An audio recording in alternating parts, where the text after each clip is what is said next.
So today we're going to read My Big Fat Zombie Goldfish by Mo O'Hara. Then it says on the back, when Tom's big brother decides to become an evil scientist, his first experiment involves dunking Frankie the goldfish into toxic green gunk.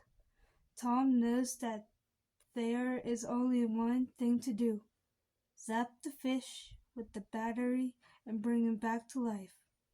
But there's something weird about the new Frankie. He's now a big fat zombie goldfish with hypnotic powers, and he's out for revenge.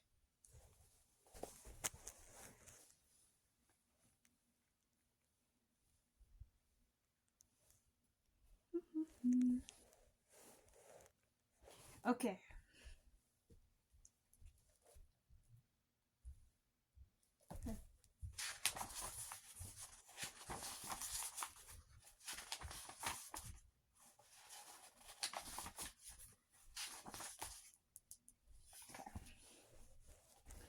Chapter 1. Evil Scientist. Okay.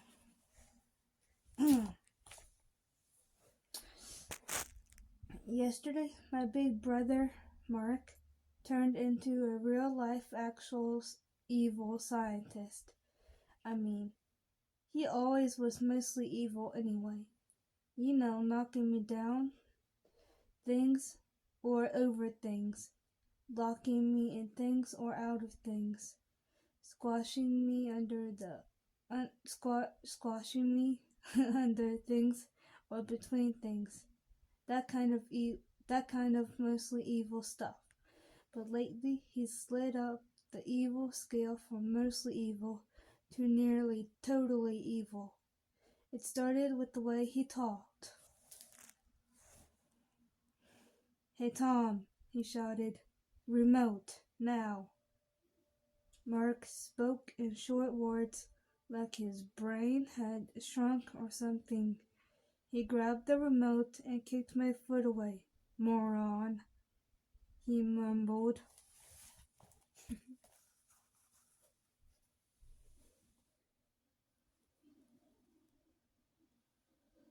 Fish. Okay. Austin, What? put this in your closet. Okay. My best friend, Pradeep, who lives next door, says that moron is a big brother word for little brothers. His brother Sanji, who's also almost evil, calls him that too. Luckily, Sanji is away at boarding school though, so he can only be mostly evil to Pradeep during school vacations. I told my mom about Mark going more evil, but Mom said it's just that Mark is home monural, which I think is why he's moaning at home a lot.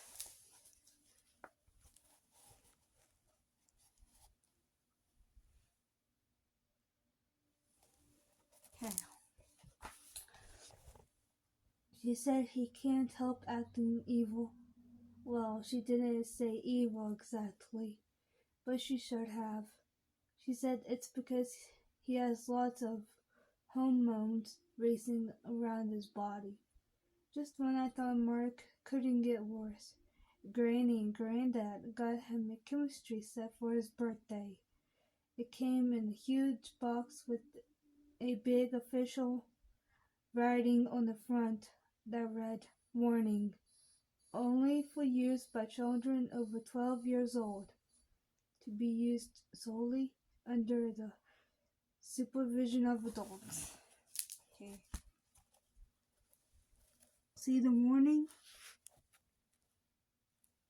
Okay, got it.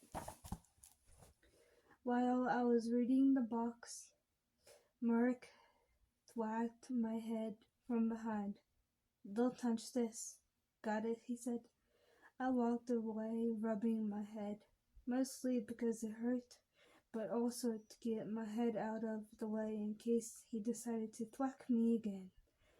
He took out a white scientist coat and looked at all the stuff inside the box. They were bottles.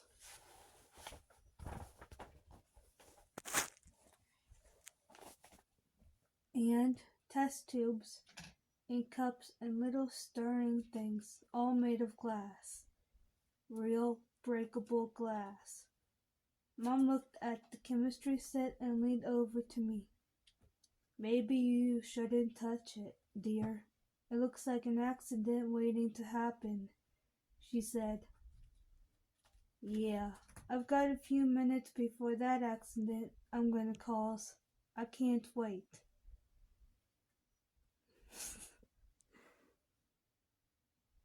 Mark put on the coat and turned around. He folded up the collar, shoved his hands in the pockets. Oh wait, let me show you the picture. See?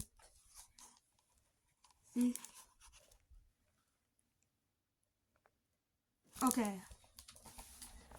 Pockets, and let a creepy smile spread over his face.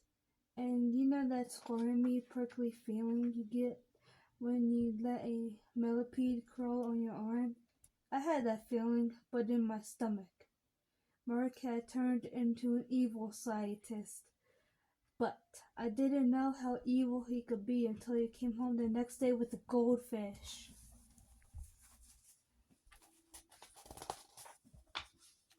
Okay, goldfish. Hey. Chapter 2. A fish in a bag. Okay.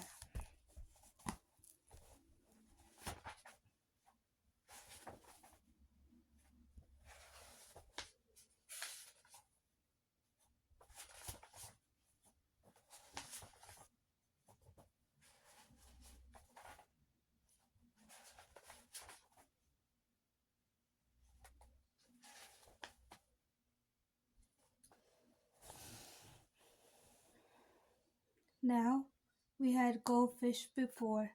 We won them at a church fair by throwing ping pong balls into the little bowls they were swimming in. They didn't live very long though.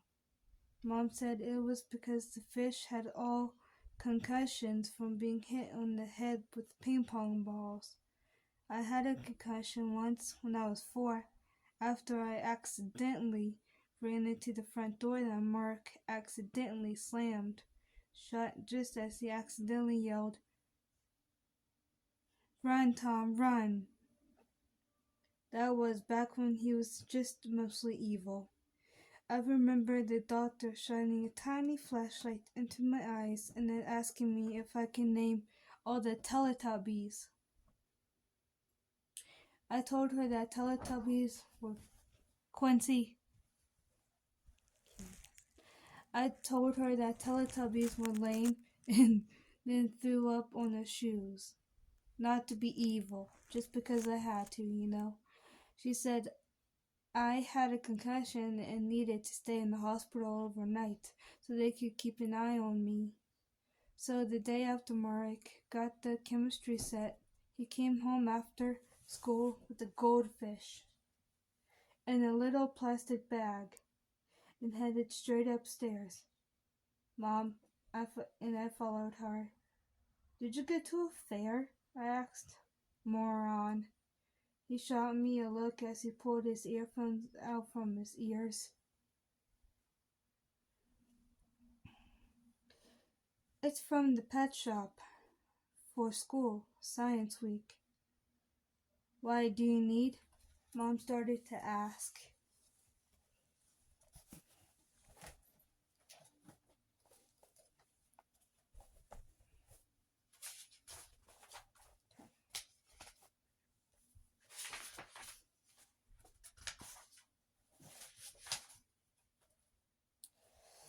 When Mark shoved a letter